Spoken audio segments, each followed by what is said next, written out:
कि जितनी भी बातें वहां पर कही गई, जो उपलब्धियों के नाम पर उन्होंने गिनवाने की कोशिश की महामहिम राज्यपाल जी के माध्यम से इस अभिभाषण में, उनमें योजनाएं वो थी जिन योजनाओं का शिलान्यास भारतीय जनता पार्टी की सरकार ने किया था, जिनका बजट प्रावधान भारतीय जनता पार्टी की सरकार ने किया था। अगर वो पूरी हो करके तैयार हुई और उसके बाद वो समर्पित की गई, वो भी उन्होंने अपनी उपलब्धि में ही गिना है। एक भी योजना हिमाचल प्रदेश में ऐसी योजना नहीं है जिस योजना को इन्होंने कहा कि हमने शुरू किया है और उसको हमने पूरा किया है। और हैरानी की बात तो यह है कि आप देखेंगे महामहिम राज्यपाल जी के अभिभाषण के दौरान इन्होंने एक पैरा 84 है जिसमें इन्होंने हिमाचल प्रदेश में आदर्श स्वास्थ्य संस्थान बनाने की बात कही थी, और उस काम को उन्होंने बताया है कि वो काम हमने जो है वो पूरा कर लिया है। हम सभी 68 विधायक हिमाचल प्रदेश की विधानसभा के अंदर मौजूद हैं। मैं अपने विधानसभा क्षेत्र में अभी तक मुझे जानकारी नहीं है कि मेरे विधानसभा क्षेत्र में आदर्श स्वास्थ्य संस्थान कौन है और उसमें क्या सुविधाएं उन्होंने उपलब्ध कराई। और यहां इन्होंने सारी रेडियोलॉजी की, MRI की, मेडिकल स्टाफ की सारी सुविधाएं उपलब्ध करा दी हैं, बोलते हैं हमने। इससे बड़ा झूठ कोई और हो नहीं सकता है।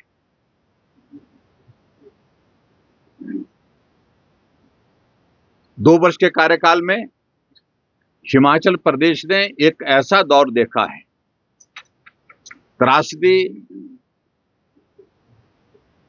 तो एक दौर था जो मनुष्य के हाथ में नहीं था, लेकिन एक त्रासदी ऐसी देखी है 2 वर्ष के कार्यकाल में जो मनुष्य के हाथों से हुई है, यानी कि वर्तमान सरकार के हाथों से हुई है, वर्तमान मुख्यमंत्री के हाथों से हुई है। चारों तरफ हिमाचल प्रदेश में एक अनार्की का एक वातावरण जो है वो हिमाचल प्रदेश आज अपने आंखों के सामने देख रहा है। 1865 संस्थान हिमाचल प्रदेश में खुले हुए चले हुए संस्थान, बजटीय संस्थान जो है बंद कर दिए। अभी भी आर्थिक संकट का रोना रोते रोते कह रहे हैं कि कुछ और संस्थान बंद होंगे। अभी कहा जा रहा है कि शायद 21, 22, 25 कितने भी कॉलेज हैं, वो कॉलेज भी बंद होने के लिए एक सूची बना करके तैयार कर दी है।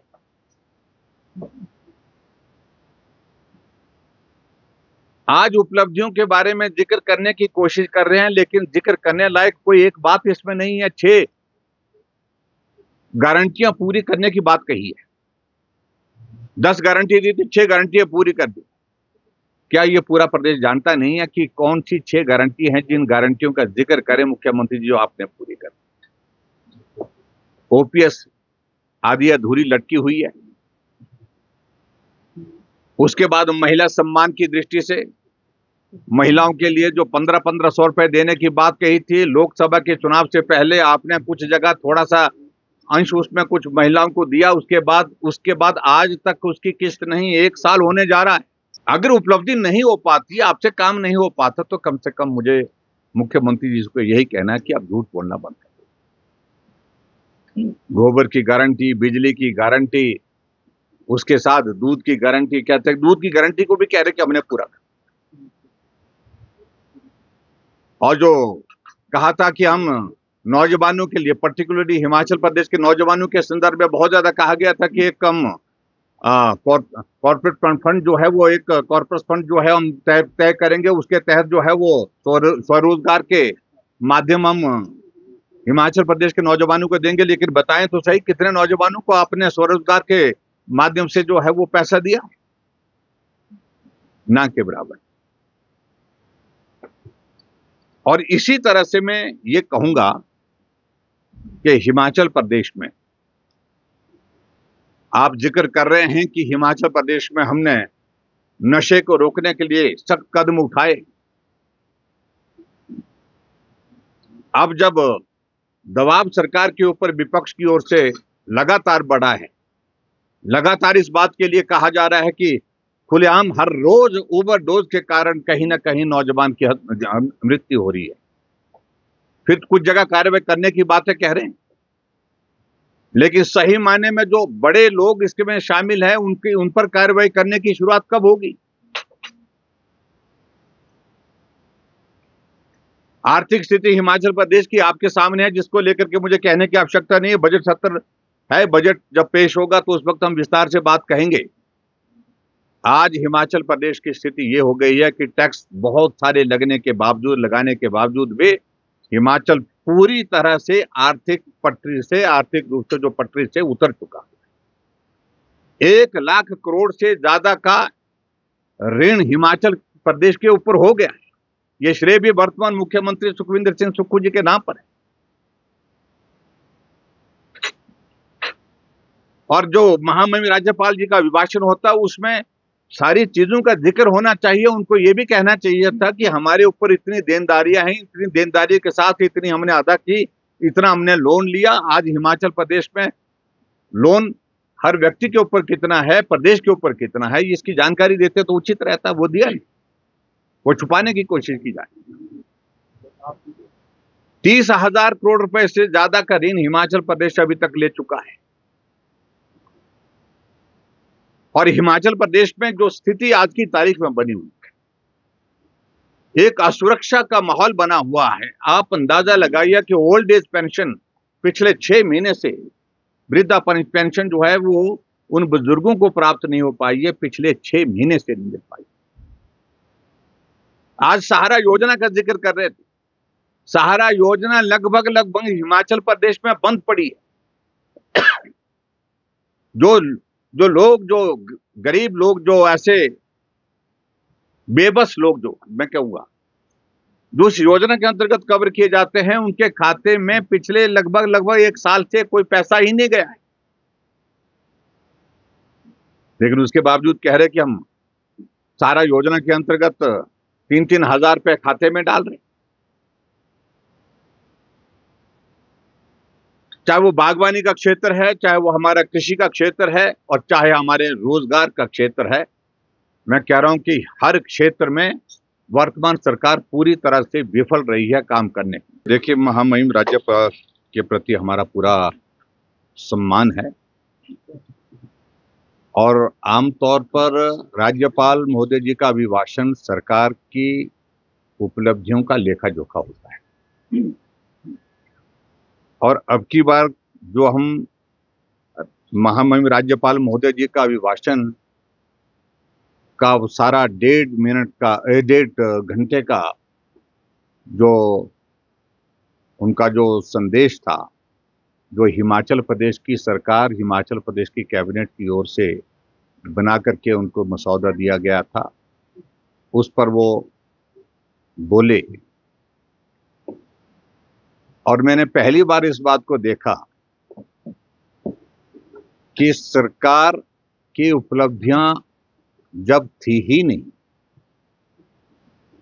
उपलब्धियों के नाम पर कुछ था ही नहीं, ऐसी सूरत में सत्ता पक्ष के विधायक, मंत्री किसी में कोई उत्साह नहीं देखा गया। महामहिम राज्यपाल महोदय जी के प्रति मैंने पहले भी कहा कि हमारा सम्मान है। अगर सरकार की उपलब्धियों में सच्चाई होती तो मुझे लगता है कि शायद कम से कम राज्यपाल महोदय जी के अभिभाषण के दौरान एक बार नहीं, उपलब्धियों पर कई बार ताली बज सकती थी, मेज थपथपाए जाते। लेकिन ये अब की बार का राज्यपाल जी का अभिभाषण 1.5 घंटे का पूर्ण हो गया। अधिकांश कांग्रेस पार्टी के मंत्री और विधायक हमने गहरी निद्रा में देखे, सोए हुए थे। और यहां तक के ऑफिसर गैलरी में भी ये मंजर देखने को मिला है। इसका अभिप्राय क्या है? इसका अभिप्राय सीधा है कि उपलब्धियों के नाम पर जो भाषण महामहिम राज्यपाल महोदय जी के माध्यम से वहां दिलवाया जा रहा था, उसमें सच्चाई कहीं नहीं है, दूर दूर तक। और इन्हीं बातों को लेकर के कांग्रेस पार्टी के नेता भी उठ करके सुस्ताने लगे। और उसके साथ साथ में मैं ये जरूर कहना चाहूंगा कि उपलब्धि अगर होती तो शायद मुझे लगता है कि तालियां भी बजते, मेज भी थपथपाए जाते और उत्सुकता के साथ लोग सब सुनते भी, जो विधायक थे, मंत्री थे। अब इन सारी चीजों को लेकर के मैं कितना बोलूं। मुख्यमंत्री जी को झूठ बोलने की आदत है और झूठ बोल करके पिछले 2 वर्ष का कार्यकाल उन्होंने इस प्रकार से गुजारा है। और अब तीसरे वर्ष हम सोच रहे थे कि कुछ होगा, कुछ तो ठीक बोलेंगे। कि इस बात को लेकर के मैं पहले भी स्पष्ट कर चुका हूं, बहुत अंतर है।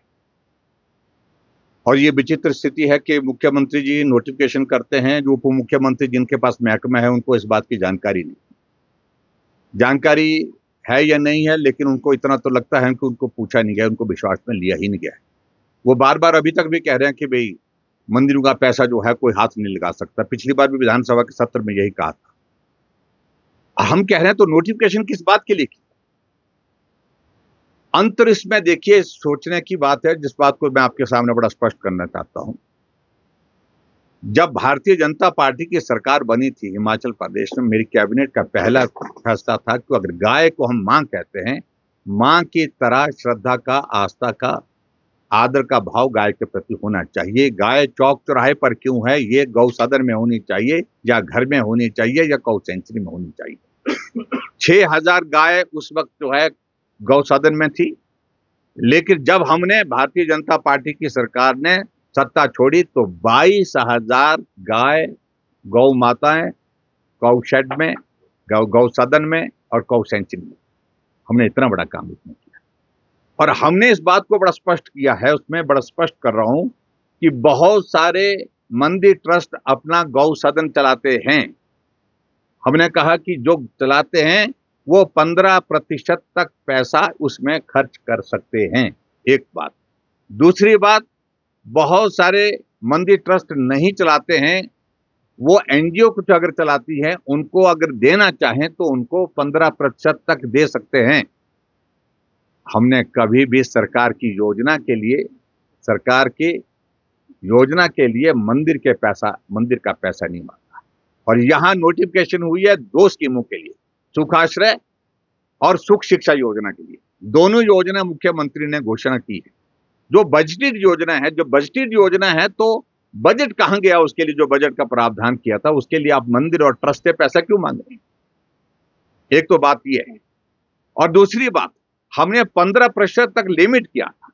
ये तो जो लगभग 500 करोड़ रुपए हिमाचल प्रदेश के मंदिरों में जो पड़ा हुआ पैसा पड़ा हुआ, वो सारे का सारा लेना चाहते हैं। इसमें ऐसा नहीं है इनकी ओर से कि मंदिर ट्रस्ट जो है 15% दें या 5% दें। ये सारे का सारा पैसा अधिकारियों को कहा जा रहा है, बार बार कहा जा रहा है कि वो पैसा जल्दी से जल्दी जमा कर दें। और मैं आपको बता दूं कि अभी हाल ही में मेरे पास वो कागज भी आ गया, ये फाइल यहां पर इसके नीचे दबी हुई है, तो मैं तो आपको बता देता। हणोगी मंदिर है, पिछले कई महीने से वहां पर जो कर्मचारी हैं उनको सैलरी नहीं मिली है उस ट्रस्ट के अंतर्गत, लेकिन 5 लाख रुपए अधिकारियों के ऊपर दबाव डाल करके सुखाश्रय के लिए भेज दिए। कर्मचारी जो वहां पर लगे उनको सैलरी नहीं, लेकिन सुखाश्रय के लिए उसने से पैसे दे दिए।